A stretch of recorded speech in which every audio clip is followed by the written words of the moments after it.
I've heard on and on, throughout the years, that having multiple choices was a good thing.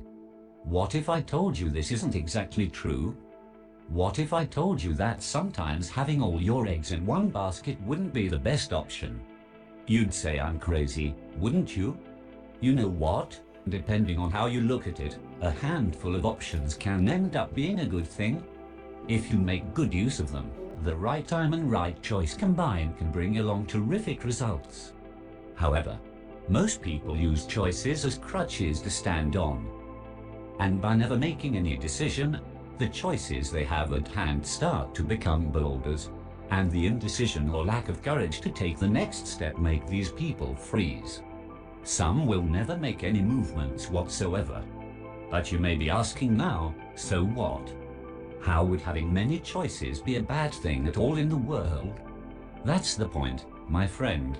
When people have many choices to pick from, they tend to spend more time choosing than taking action. Excuse my French, but one of my bosses told me in the past, while lots of people waste their time coming up with excuses not to do any shit, others are getting shit done. You may take a deep breath now and think about it. The seeds of choice, despite being beautiful, if not cured the right way, will sprout a dangerous and hideous weed called procrastination. Those people short in options are the ones who will never procrastinate. Think of a soldier inside a foxhole. Enemies ahead, guns blazing, and he cannot go back. Because if he turns his back, he will be exposed and might end up dead.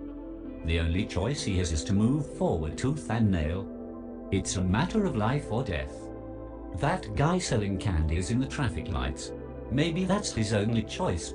That kid that is the oldest son of a family, who for any given circumstances doesn't have a father home, you know what he's going to do. He'll take the role because he won't have a choice. And I can continue to go and on with thousands of examples, but in the end, the story will repeat itself. The more choices one might have, the more he leans towards procrastination. I'm not saying that the choices one might have would be the best ones. Maybe one decides to keep watching his favorite TV show instead of studying for a test. Some will not accept a job offer because they are not paying what they're worth for. Others won't lift a finger because they don't need to. But why do they do that? As long as someone pays the bills, there's running water, electricity, and gas, and the pantry is full to some extent. They will choose to stay cozy and snug in their homes and will never go to the battlefield, the real world. Maybe their parents carry their weights, maybe their spouses, siblings, I don't know. But they have the choice of not taking any steps. My grandmother grew on a plantation of so-called freed slaves, and they worked almost as if they were still slaves, under the sun and whipped for long hours, having in exchange for their toil a couple of bucks and a plate of food a day. But she told me a powerful thing that I keep in a special place in my heart to this very day. I'll share it with you now. Even slavery was a choice. When the whip becomes heavier than one's back can bear, anyone has two options to pick from: to continue to be a punching bag or run away for the woods. After all, everything is always a matter of choice.